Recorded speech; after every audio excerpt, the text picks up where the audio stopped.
Creepshow, the game.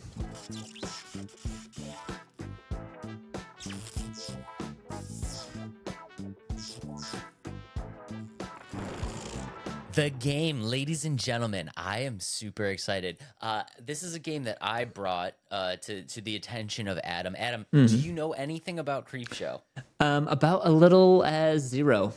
Little as zero. Okay, Yeah. perfect. Okay, Yeah. so guys, Creepshow is a game that was introduced at the Indie Horror Fest. Yep. And there's a little community that's kind of going nuts over this game, and then there's a larger community that doesn't know too much about it and why people are going crazy. And we are here to explain to you why those select few people are going crazy, and hopefully get you to join the ranks of crazy people like myself that are super excited about the game. So, in order to talk about Creepshow, we need to go back into time. We need to time travel. That was a terrible rewind noise. That was awful. we need to rewind. Was that No, better? that's better. You know what it sounded like? It sounded like you were slurping spaghetti. I was like, Dave's on the show slurping spaghetti. I'm sorry. Just guys, just ignore the last couple seconds of the show there. Okay, but That's funny. In order to talk about Creepshow, we need to go back into time. I will not do the noise, but we are going to travel. Sorry, I had to do it. No, you're right. It actually is unsettling when you hear somebody do it. Yeah, it's all right. I'm sorry. It's okay. It's okay. We're going to go back to the 1950s.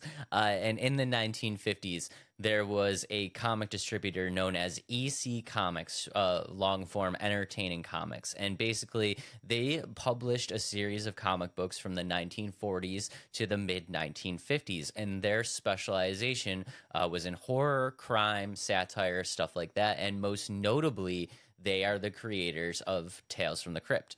Side note on Tales of the Crypt, because I did a little bit of research on this. Did you know that Tales of the Crypt never got an issue #1? I had no idea, especially because this is the first time I've ever heard of Tales of the Crypt. So You've never heard of Tales of the Crypt? nope, With the Crypt Keeper? HBO series? Nope. Oh wow. We have a lot to discuss. Okay. Let's go for it. Let's go for it. We're gonna go deep down the rabbit hole here, ladies and gentlemen. Tales of the Crypt was basically EC Comics' first little dip into a very specialized horror anthology type genre. And the theory behind these comic books was that you would get a comic book. It was Tales of the Crypt. And inside of that comic book, it would have a bunch of short stories. So it would not be a comic book with a continual running story. It would be much more of like an anthology of short, scary stories. And the idea behind that was that you didn't have to maintain any type of recurrence with the you could pick up issue 27 and you would be able to enjoy it because you didn't need to know what happened. And these issues were all hosted by the Crypt Keeper, which was their kind of host with the most, that would kind of introduce the stories, and he would do a funny little page kind of one-liner at the end of the story to kind of wrap it up. Is that kind of like how the Goosebumps books were too, and the TV show?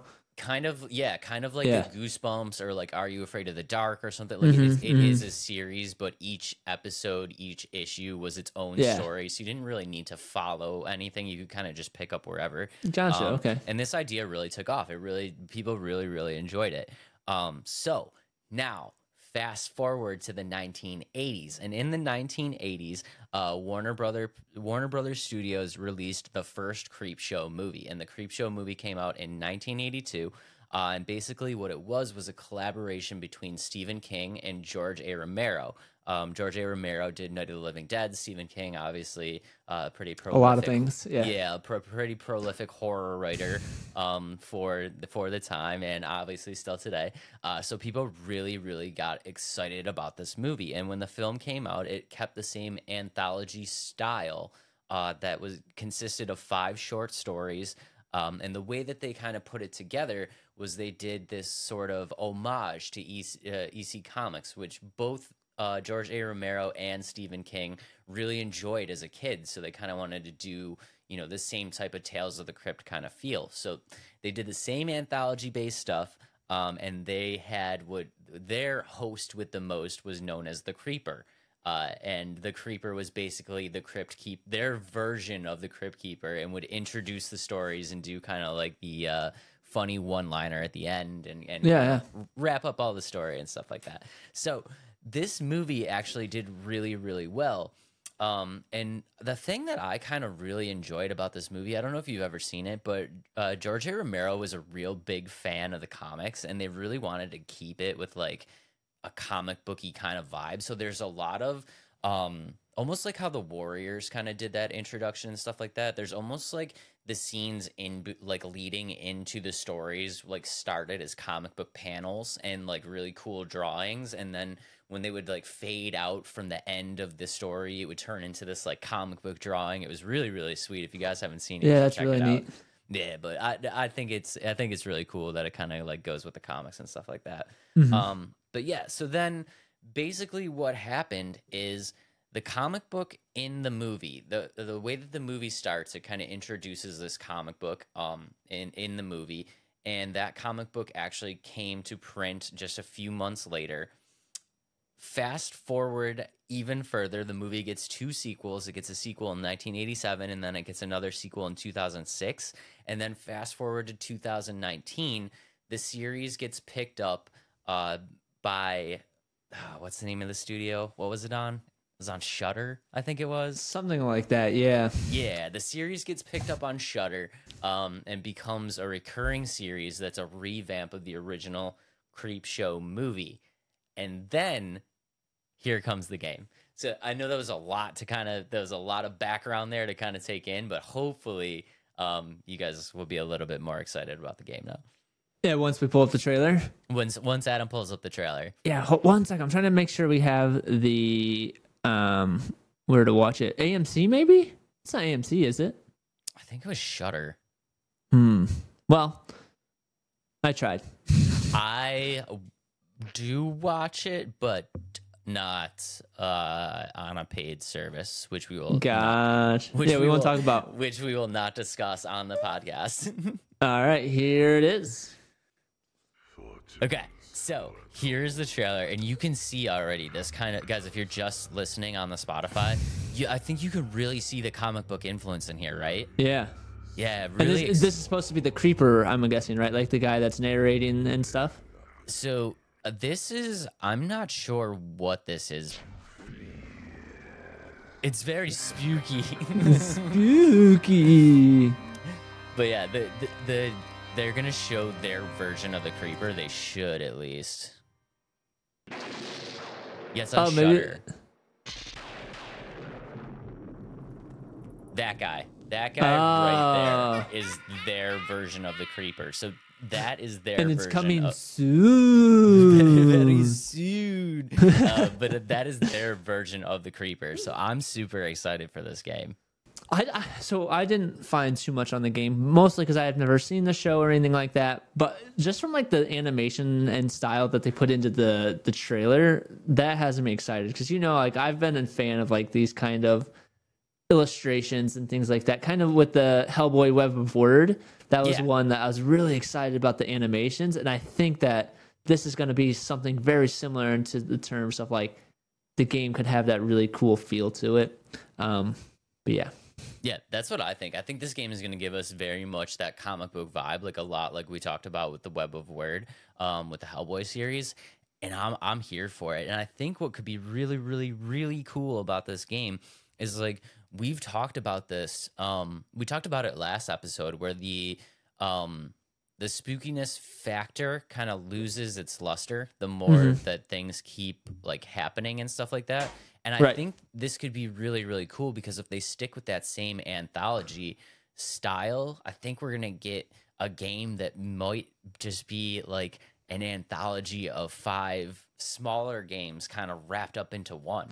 You know what I mean? Right. And that's kind of, I was going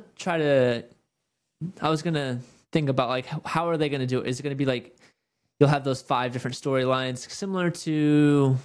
It was like Visage again. You know how like you had different storylines that you had to kind of beat through. Are you going to play as that same character over and over, or are you going to play like different storylines and different characters, you think?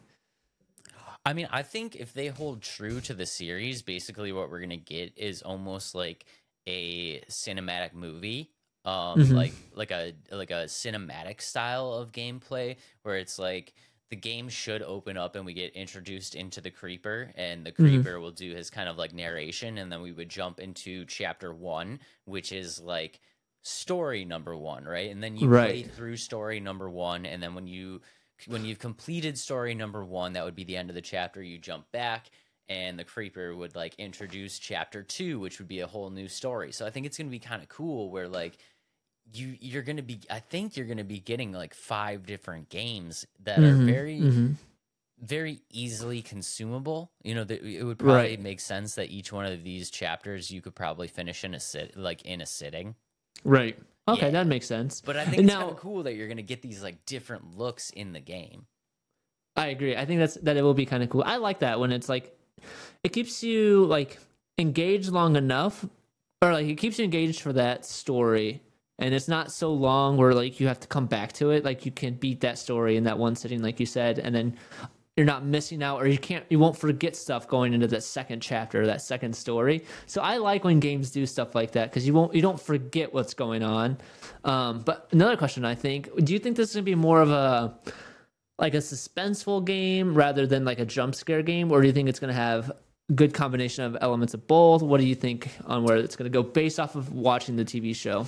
Based off watching the TV show and kind of the research that I've done on the game so far, I think we're going to get like a very unique, very dynamic experience, because what they said is that it is going to feature self-contained stories that span across different types of gameplay genres. And I know it's a very open-ended statement, but I feel like when you say expand across different gameplay genres, we could be looking at like not only a change in the story, but we could be looking at a change of like a total switch in gameplay mechanics, which would be kind of cool, because it's like chapter 1 could be like a first person shooter kind of style, and then like chapter 2 could be more of like that spooky kind of walking around jump scare kind of style. Like I Mm-hmm. think, you know, chapter 3 could be much more of like a puzzle kind of platformer style where you're like trapped in somewhere and you got to figure out like a, you know, like ways to solve puzzles to get out and stuff like that. Like I think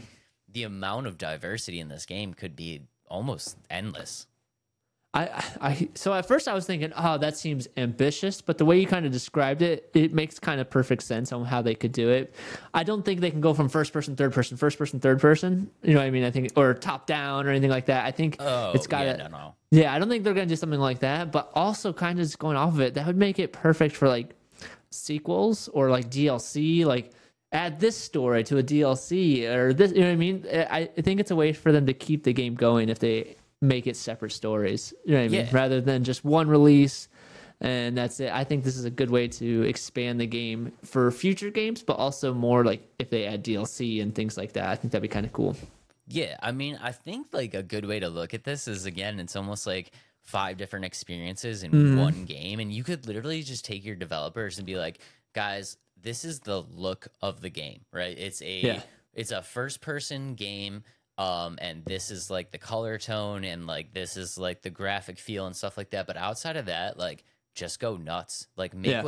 make whatever story you want and make it be an experience that can be finished in like an hour, and like we could have some very, very unique stuff and some very, very different stuff inside the same game, which I think would be really cool. And like you said, this format is just ripe for like continuous sequels and stuff like that, and DLC content, and like releases of like, you know, patches in between content to like keep the game going and stuff like that.